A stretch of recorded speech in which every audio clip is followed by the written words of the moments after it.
پرانے وقتوں کی بات ہے کہ کسی محل میں ایک شہزادی رہا کرتی تھی۔ وہ اپنے محل کی اکلوتی شہزادی تھی۔ محل میں سب اسے بہت پیار کرتے تھے۔ بچپن سے ہی اسے گلاب بہت پسند تھے، اس لیے وہ ہر جگہ گلاب ملکہ کے نام سے جانی جاتی تھی۔ چھوٹے بڑے سب اس کے دیوانے تھے اور وہ بھی سب سے پیار سے ملتی تھی اور ہر وقت مسکراتی رہتی تھی۔ شہزادی گلاب نے اپنے بچپن محل میں گزارا تھا۔ اپنی پڑھائی سب محل میں مکمل کی تھی۔ وہ جب بھی باہر جانے کا نام لیتی اسے ٹال دیا جاتا تھا اور اس کی ضرورت کی ہر چیز محل میں منگوا دی جاتی تھی۔ آج گلاب پری کی 12ویں سالگرہ تھی اور ہر سال کی طرح یہ سالگرہ بھی محل میں ہی منانے کے انتظامات کیے جا رہے تھے۔ لیکن اب ہر کوئی محل میں یہ بات نوٹ کر رہا تھا کہ جوں شہزادی بڑی ہو رہی تھی وہ ضدی ہوتی جا رہی تھی اور اس سال اسے نے اپنی سالگرہ محل سے باہر منانے کی خواہش ظاہر کی۔ بادشاہ بہت پریشان تھا کیونکہ بادشاہ اور ملکہ کے علاوہ کوئی نہیں جانتا تھا کہ گلاب شہزادی کی خوبصورتی کی وجہ سے اس پر کالا جن عاشق تھا۔ بچپن سے اور شہزادی صرف محل میں محفوظ تھی اور کیونکہ محل میں ہر طرح سے شہزادی کی حفاظت کے انتظامات کیے گئے تھے اور معصوم شہزادی اس بات سے باخبر تھی۔ جیسے جیسے سالگرہ کے دن قریب آتے جا رہے تھے، گلاب شہزادی کی ضد بڑھتی جا رہی تھی اور بادشاہ کی پریشانی بڑھتی جا رہی تھی۔ بادشاہ کو اس پریشانی کا کوئی حل نہیں مل رہا ہوتا۔ وہ دن بھر محل میں پریشان پھرتا ہے۔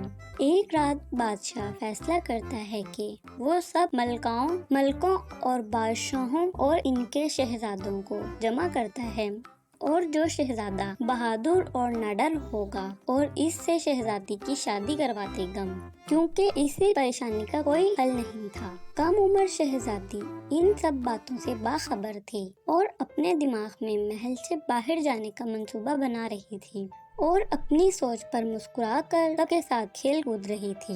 گلاب شہزادی بچپن سے ہی خوبصورت تھی، لیکن اب دن بہ دن اس کی خوبصورتی میں اضافہ ہو رہا تھا۔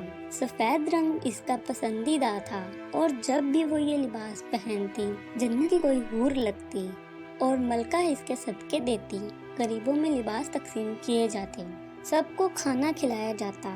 شہزادی کی سالگرہ میں ایک دن رہ گیا تھا جب اسے اپنی ضد پوری ہوتی نظر نہ آئی۔ اس نے رات محل سے جانے کا پکا ارادہ کر لیا تھا، لیکن اس سے محل سے باہر جانے کی کوئی راہ نہیں نظر آ رہی تھی کیونکہ محل کے گیٹ پر ہر وقت سخت پہرا رہتا تھا۔ جوں شام ہو رہی تھی اس کو کوئی حل نہیں مل رہا تھا۔ بالآخر اسے ایک ترکیب سوچتی ہے۔ وہ اپنا لباس اور حلیہ بدل کر محل سے باہر چلی جاتی ہے۔ انجام سے باخبر شہزادی جو ہی محل سے باہر قدم رکھتی ہے تو خود کی کامیابی پر خوش ہو جاتی ہے۔ ابھی وہ چند قدم چلتی ہے کہ اسے اپنے پیچھے بھاری قدموں کی آواز سنائی دیتی ہے اور وہ مڑ کر دیکھتی ہے۔ ایک لمبا کالا سیاہ جن کو دیکھتی ہے جن کی آنکھیں لال رنگ کی ہوتی ہیں۔ شہزادی خوف سے کانپنے لگتی ہے۔ جن اسے دیکھ کر خوشی سے جھومنے لگتا ہے اور بلند آواز میں کہتا ہے، خوش آمدید میری شہزادی، میں نے تمہارا بہت انتظار کیا ہے، آخر کار تم مجھے مل ہی گئی۔ شہزادی ڈر کے بھاگتی ہے مگر کالا جن اس کو ایک بوتل میں بند کر کے غائب ہو جاتا ہے۔ اگلی صبح شہزادی کی سالگرہ کا دن تھا۔ صبح کے وقت بادشاہ اور ملکہ شہزادی کو وش کرنے اس کے کمرے میں جاتے ہیں، مگر یہ کیا، وہ بیڈ خالی دیکھ کر پریشان ہو جاتے ہیں۔ وہ شہزادی کو آوازیں دیتی ہیں مل کر، پیاری بیٹی کہاں ہو تم، لیکن کوئی آواز نہیں آتی۔ تاہم بادشاہ سب کو محل میں ڈھونڈنے کا حکم دیتا ہے، لیکن سب سپاہی اور کنیزیں شہزادی کو تلاش نہیں کر پاتی۔ بادشاہ پریشان ہو کر بیٹھ جاتا ہے اور اسے کوئی حل نہیں مل رہا ہوتا۔ جوں شام ہو رہی تھی سب بادشاہ اور شہزادے شاہی محل جمع ہونا شروع ہو جاتے ہیں۔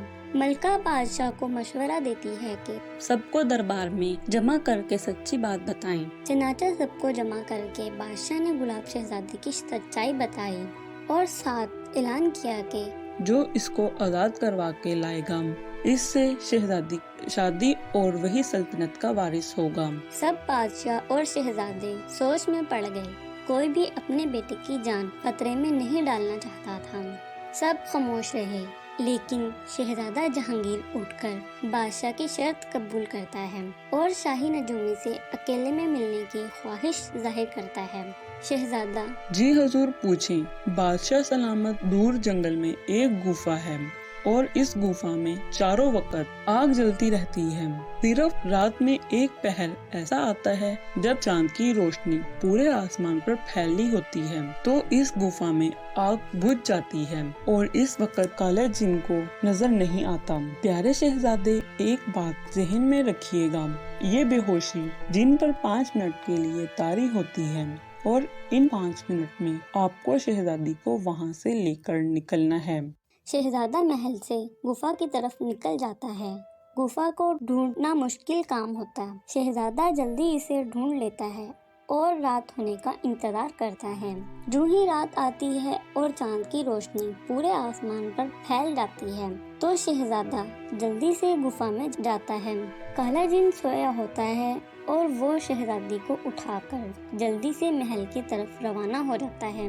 جو ہی شہزادہ محل پہنچتا ہے، سب اس کا استقبال بڑی گرمجوشی سے کرتے ہیں۔ شہزادی ہوش آنے پر اپنے والدین سے معافی مانگتی ہے۔ پیارے بابا، آپ مجھے معاف کر دیں، میں آج کے بعد یہ غلطی نہیں کروں گی۔ بادشاہ گلاب شہزادی کو معاف کر دیتا ہے اور اس کو ساری حقیقت سے آگاہ کر دیتا ہے اور اس طرح شہزادی شہزادے کا شکریہ ادا کرتی ہے۔ بادشاہ اپنا وعدہ پورا کرتا ہے اور شہزادے کو اپنا داماد بنا لیتا ہے اور پوری سلطنت کو اس کے نام کر دیتا ہے۔